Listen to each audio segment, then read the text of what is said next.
नमस्कार दोस्तों, आज का जो हमारा टॉपिक है वो है मूल कर्तव्य। आज हम मूल कर्तव्यों की बात करेंगे कि संविधान के अंदर जो मूल कर्तव्य दे रखे हैं वो कौन कौन से हैं, कहां से लिए गए हैं, किस अनुच्छेद में दे रखे हैं। आज हम उनकी बात करने वाले हैं। तो बात करते हैं हम मूल कर्तव्यों की। मूल कर्तव्य, देखिए मूल कर्तव्य का मतलब यह है जिस तरह हमें मूल अधिकार मिले हुए हैं, अगर हम अधिकार हमारे पास है तो हमारे कर्तव्य करना भी हमें पड़ेगा। अधिकार हम ले लेते हैं लेकिन हम कर्तव्य का पालन नहीं करते तो ये गलत बात है, क्योंकि अधिकार तभी मिलने चाहिए जब हम कर्तव्यों का पालन करें। देखिए बात के जिस तरह हम कहते हैं कि हमारे बाप दादाओं की, हमारे जो वंशानुगत जो चली आ रही है संपत्ति, उस पर पुत्र का अधिकार होता है, लेकिन पुत्र का कुछ कर्तव्य भी होते हैं। इस बात का भी ध्यान रखना। इसी तरह इस देश के प्रति हमारे क्या कर्तव्य है, हमें इस देश के जो हमको मूल अधिकार दे रखे, हमें अधिकार इतने सारे दे रखे, आज हम फ्रीली एजुकेशन प्राप्त कर रहे हैं। इसके अलावा आप देखिए स्वतंत्रता के साथ हम घूम सकते हैं, कोई भी धर्म अपना सकते हैं। आज समानता का हमें अधिकार प्राप्त है, हमारा शोषण नहीं हो सकता। इतने सारे अधिकार मिले हैं तो हमारे कुछ कर्तव्य भी बनते हैं, हमें उन कर्तव्यों का अच्छे से निर्वहन करना चाहिए। और इसके लिए मूल कर्तव्य संविधान में लिखे गए हैं कि हमारे कौन कौन से कर्तव्य है, और नहीं तो उन कम से कम उन कर्तव्यों का तो पालन करना ही करना चाहिए। तो आज हम उन्हीं कर्तव्यों की बात कर रहे हैं। तो मूल कर्तव्य संविधान के भाग 4 में लिखे हुए, ध्यान रखना, मूल कर्तव्य संविधान के भाग 4 में 4A में लिखे हुए हैं। और किसमें है? 51A के अंदर। अनुच्छेद किसमें है?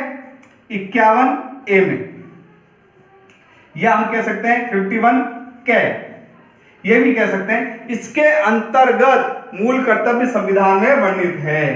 किसमें वर्णित है? संविधान में वर्णित है। अब ये संविधान में वर्णित क्या मूल कर्तव्य संविधान में शुरू से थे क्या? नहीं थे। शुरू में ये मूल कर्तव्य हमारे संविधान में नहीं थे। इनको 42वें संविधान संशोधन हमारा जो हुआ था, कौन सा? 42 संविधान संशोधन कब हुआ था? 1976 में हुआ था। ध्यान रखना, 1976 में 42वें संविधान संशोधन के द्वारा हमने देखा, 42वें संविधान संशोधन 1976 के तहत 10 मूल अधिकारों की बात की गई है। कितने? 10 मूल अधिकार, मूल कर्तव्यों की बात की गई है कि हमारे 10 मूल कर्तव्य हैं 42वें संविधान संशोधन के तहत। ये यार पूछा जाता है बहुत बार कि मूल कर्तव्य कब जोड़े गए हैं, तो 42वें संविधान संशोधन 1976 के तहत हमारे 10 मूल कर्तव्यों को जोड़ा गया है। इसके अलावा हम बात करते हैं कि वर्तमान में कितने हैं मूल कर्तव्य। तो वर्तमान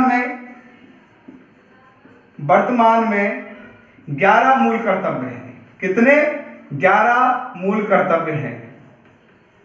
अब ये एक कहां से आ गया, इसकी और बात कर लेते हैं। 10 तो हमने देखे 42वें संविधान संशोधन के, तो एक आया वो 86वां जो संविधान संशोधन हुआ, 86वां संविधान संशोधन हुआ 2002 में। ध्यान रखना, कब हुआ? 2002 में। इसमें 11वां, कौन सा? 11वां मूल कर्तव्य जोड़ा गया। पूछा जाता है बेटा प्रश्न, एक एक प्रश्न हम वहां से मूल कर्तव्य से कहीं से प्रश्न आए हमको करना ही है। किसी भी तरीके का प्रश्न पूछ ले हमको करना ही है। अब हम बात करते हैं जो 42वां संविधान संशोधन है, इसमें जो 10 मूल कर्तव्य जोड़े गए, ये किसकी सिफारिश पे जोड़े गए? तो हम बात करते हैं तो सरदार स्वर्ण सिंह समिति की सिफारिश पर ये मूल कर्तव्य जोड़े गए। ध्यान रखना, बहुत इंपॉर्टेंट प्रश्न बनता है यहां से। कौन सा? सरदार स्वर्ण सिंह समिति की सिफारिश पर 42वां संविधान संशोधन के तहत 10 मूल कर्तव्य जोड़े गए।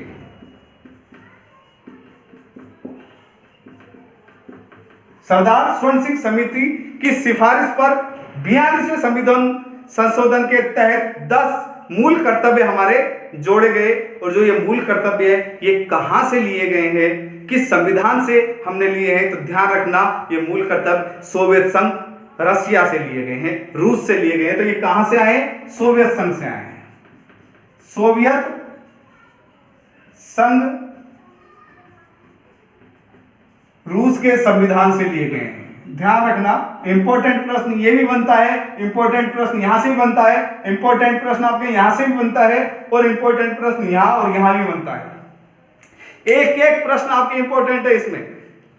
रीट के लिए हो, चाहे आरएस लेवल का हो, चाहे रीट का हो, चाहे पटवारी का हो, चाहे ग्राम सेवक का हो, सभी में ये प्रश्न आते ही आते हैं। तो ध्यान रखना। अब हम एक एक करके मूल कर्तव्य पढ़ते हैं कि हमारे कौन कौन से मूल कर्तव्य हैं। उनकी अगर हम बात करें तो पहला मूल कर्तव्य हम बात करते हैं। पहला क्या है मूल कर्तव्य? तो संविधान की पालना। पहला मूल कर्तव्य क्या है हमारा? हम क्या करें? संविधान की पालना करें। संविधान की पालना, ठीक है। क्या करनी है? संविधान की पालना करनी है और उसके आदर्श और क्या उसके जो आदर्श हैं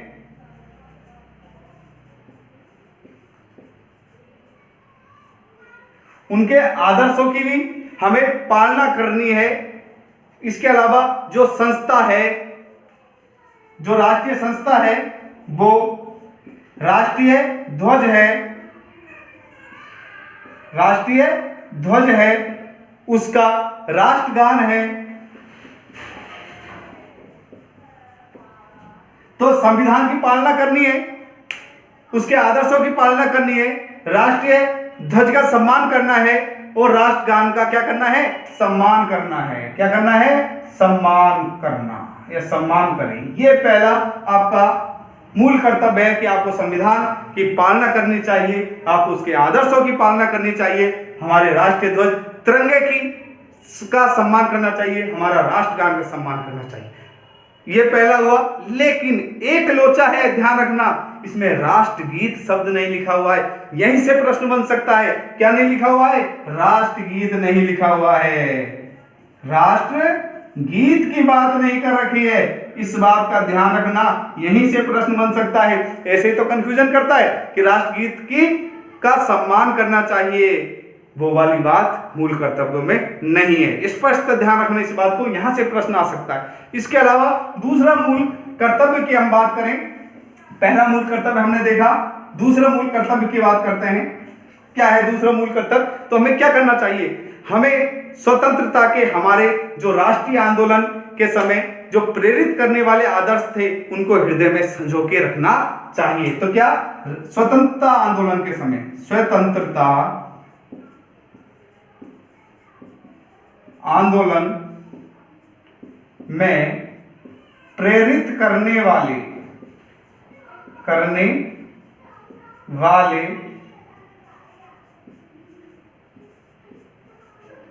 आदर्शों को हृदय में, कहां पर? हृदय में संजो कर रखना चाहिए, संजो कर रखना है। ठीक है। तो दूसरा क्या हो गया?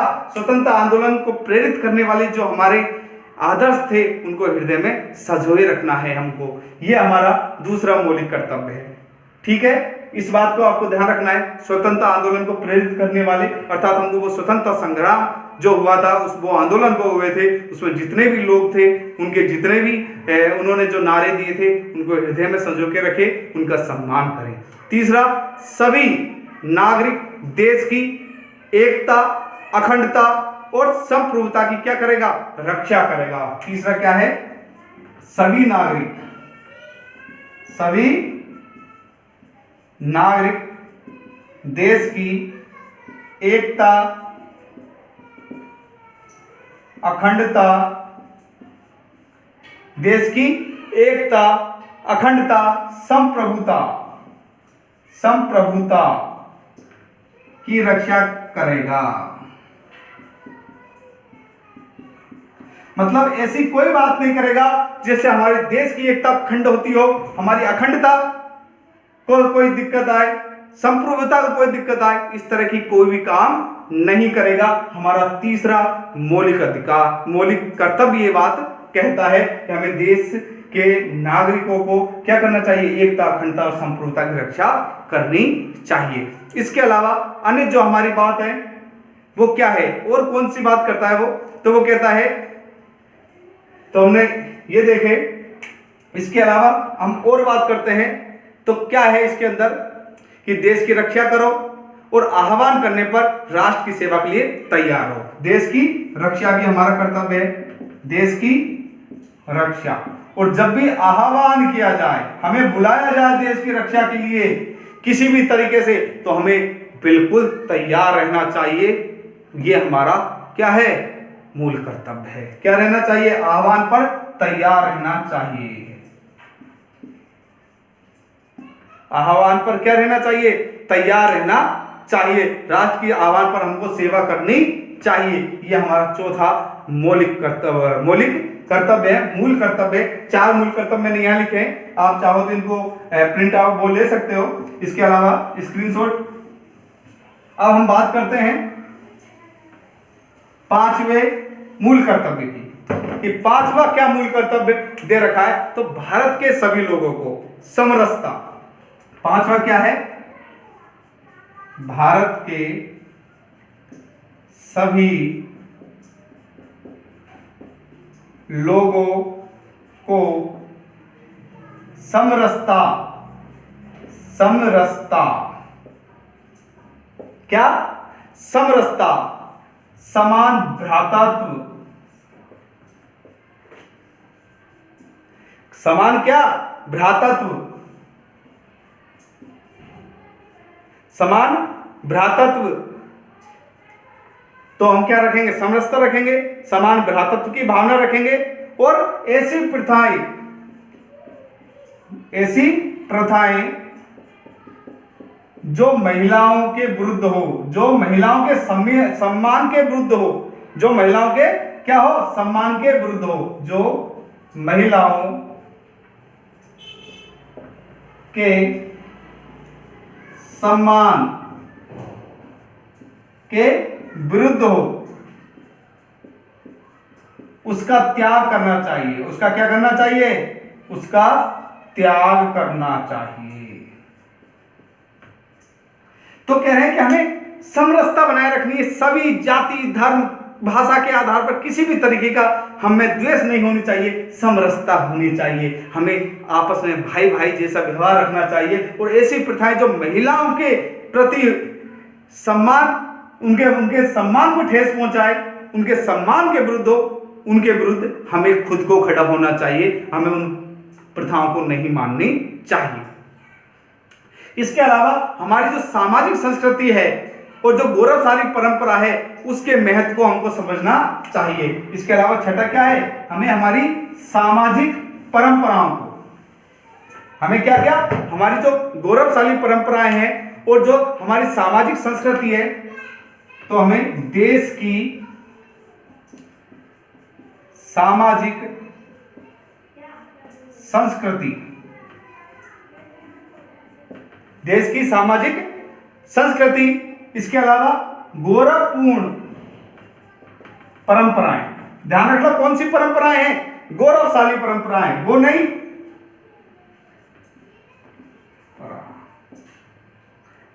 गौरवशाली परंपराओं। एक तो सामाजिक संस्कृति, इसके अलावा गौरवशाली परंपरा, उनके महत्व को समझना चाहिए, उनके महत्व को समझना चाहिए। ये हमारे लिए इंपॉर्टेंट है, हमारी संस्कृति को अछूत बनाए रखने के लिए। हमारी संस्कृति वो संस्कृति है जो दूसरे की संस्कृति को भी ऑब्जर्व कर लेती है, लेकिन हमारी खुद की संस्कृति को नष्ट नहीं होने देती। तो इस गौरवपूर्ण हमारी जो सामाजिक संस्कृति है और जो हमारी परंपराएं हैं, इनके महत्व को हमको समझना चाहिए। ये हमारा मूल कर्तव्य है। इसके अलावा और क्या हमारे मूल कर्तव्य, हमको हमारे देश को कि जो पर्यावरण है उसकी भी रक्षा करनी चाहिए। तो क्या है, पर्यावरण संरक्षण की बात की गई है। क्या, पर्यावरण संरक्षण करना चाहिए, अर्थात हमें किसी भी तरह कोई भी प्रदूषण नहीं करना है, उस पर्यावरण का संरक्षण करना है। हमारे आसपास जितनी भी चीजें हैं जो पर्यावरण से संबंधित है, हम बात करते हैं। इसके अंदर देखना पूछा जाता है वन, वन्य जीव, झीलें, वन्य जीव, झीलें, नदियां, इनका क्या करना चाहिए? संरक्षण करना चाहिए। इनका क्या करना है? हमें संरक्षण करना है। तो वन्य जीव और झीलें और नदियों की बात कर रखिए, इस बात को भी आपको ध्यान रखना है, ठीक है। इसके अलावा 7वें नंबर पर क्या कर रखा है? 7 हम देख चुके हैं, सॉरी 8वें नंबर की बात कर रहे हैं। 8वें नंबर पर क्या दे रखा है? तो 8वें नंबर पर क्या है कि हमें वैज्ञानिक दृष्टिकोण अपनाना चाहिए। कैसा? यह प्रश्न आ चुका है, ध्यान रखना। वैज्ञानिक दृष्टिकोण रखना है। कौन सा दृष्टिकोण रखना है? वैज्ञानिक दृष्टिकोण का विकास करना है। मानववाद, वैज्ञानिक दृष्टिकोण, इसके अलावा मानववाद, इसके अलावा सुधार, ज्ञानार्जन, वैज्ञानिक दृष्टिकोण, मानववाद, सुधार, ज्ञानार्जन, है ना। इनका क्या करना चाहिए? हमको विकास करना चाहिए। इनका क्या करना है? विकास। अब एक प्रश्न पूछा गया है, उसमें इनमें से कौन सा शब्द नहीं है, ये बात था। तो यहाँ मानववाद की जगह मानवता लिख दिया, तो लोगों ने मानवता को मान लिया, मानववाद, ये सोचा कि मानववाद क्या है, तो इसको बहुत से लोग गलत आगे करके आगे। तो इस लाइन का बहुत इंपॉर्टेंट है, पहले प्रश्न बन चुका है इसमें। तो वैज्ञानिक दृष्टिकोण अपनाना है। मानववाद मतलब मानव के होने के कारण आपको किन किन चीजों का ध्यान रखना है कि आप मानव हो, आप सर्वोच्च हो, आप सबसे ज्यादा सुसंस्कृत प्राणियों में आते हो, आप बुद्धिजीवी हो, तो अर्थात आपको उस मानव की आधार पर अपनी प्रतिक्रियाएं करनी चाहिए, उनमें ज्ञानार्जन के द्वारा अपना विकास करना है। ये भी लिख रखा है हमारे मूल कर्तव्यों के अंतर्गत। इसके अलावा और कौन कौन से मूल कर्तव्य हैं उसकी बात करते हैं। हम 9वें नंबर की मूल कर्तव्य की बातें कर रहे हैं। तो हमको राष्ट्र की सार्वजनिक संपत्ति है, उसको कभी भी नुकसान नहीं पहुंचाना चाहिए। उनका क्या करना चाहिए? सुरक्षित, उनकी सुरक्षा करनी चाहिए। तो सार्वजनिक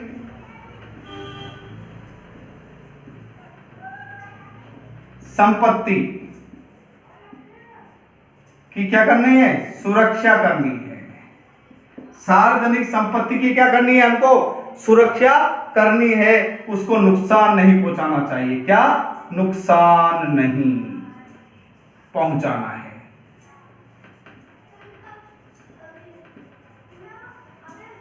क्या नहीं पहुंचाना है? नुकसान नहीं पहुंचाना है। हमें सार्वजनिक संपत्ति की सुरक्षा करनी है, उसे नुकसान नहीं पहुंचाना है। ये हमारे 9वें मूल कर्तव्य के अंदर लिखा हुआ है। जितने भी हम देखते हैं, रोडों की बात करें या सार्वजनिक जितनी भी धर्मशालाएं हैं उनकी बात करें, हम बसों की बात करें, हम ट्रेनों की बात करें, ये सब हमारी सार्वजनिक संपत्ति है। इसको हम बहुत से लकीरें कर देते हैं, तोड़ फोड़ कर देते हैं, ऐसा नहीं करना चाहिए। हमारा मूल कर्तव्य है कि हम उनका क्या करें? उनको सुरक्षा प्रदान करें, न कि नुकसान। ये हमारा क्या है? मूल कर्तव्य है। इसके अलावा और क्या है? तो व्यक्तिगत एवं सामूहिक प्रयास के द्वारा अपने आप को उत्कर्ष करना चाहिए, अपने आप को उत्कर्ष की ओर बढ़ाना चाहिए। 10वां मौलिक अधिकार क्या कह रहा है कि हमें क्या करना है?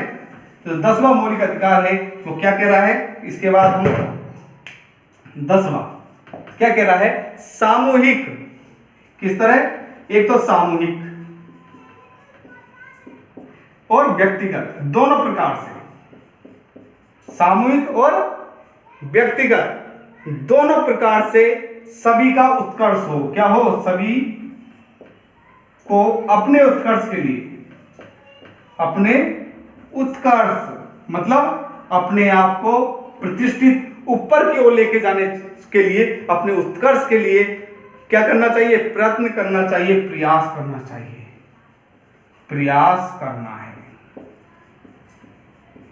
ये हमारा 10वां मौलिक अधिकार। ये 10 मौलिक अधिकार 42वें संविधान संशोधन के तहत दे रखे थे। अब अंतिम मौलिक अधिकार की बात कर रहे हैं हम। अंतिम हमारा जो मौलिक अधिकार है वो क्या है? जो हमने देखा 86वें संविधान संशोधन 2002 के द्वारा लाया गया। कब? 86 2002 के द्वारा। कौन सा लाया गया? ये अलग से मैं इसलिए बता रहा हूं कि ये पूछा जाता है कि सभी अभिभावकों का ये मूल कर्तव्य है, ये मूल कर्तव्य है कि वो अपने जो बच्चे हैं जिनकी आयु 6 से 14 वर्ष है उनको अनिवार्य प्राथमिक शिक्षा दिलवाएं। ध्यान रखना, 6 से 14 वर्ष के बच्चों को, 6 से 14 वर्ष के बच्चों को अनिवार्य कौन सी प्राथमिक शिक्षा दिलवाएं। यह किसका कर्तव्य है? अभिभावकों का है, माता पिता का है। किसका? माता पिता या अभिभावक का मूल कर्तव्य है कि 6 से 14 वर्ष के जितने भी बच्चे हैं उनको क्या दिलवाएं? प्राथमिक शिक्षा दिलवाएं। यह 86वां संविधान संशोधन 2002 के तहत कह रखा है कि ये दिलवाना है। तो इस आधार पर हम देखते हैं ये आप सभी हमारे मूल कर्तव्य हैं और इन मूल कर्तव्यों को अच्छे से प्रभावी बनाया जाए, इसके लिए CR ईरानी कमेटी भी बनाई गई। कि कौन सी? CR ईरानी। ध्यान रखना, CR ईरानी कमेटी इनको प्रभावशाली बनाने के लिए, किसके लिए? प्रभावशाली बनाने के लिए CR कमेटी का भी गठन किया गया। ये हमारे मूल कर्तव्य संविधान के 51A में दे रखे हैं, 51K में दे रखे हैं, भाग 4 में वर्णित है।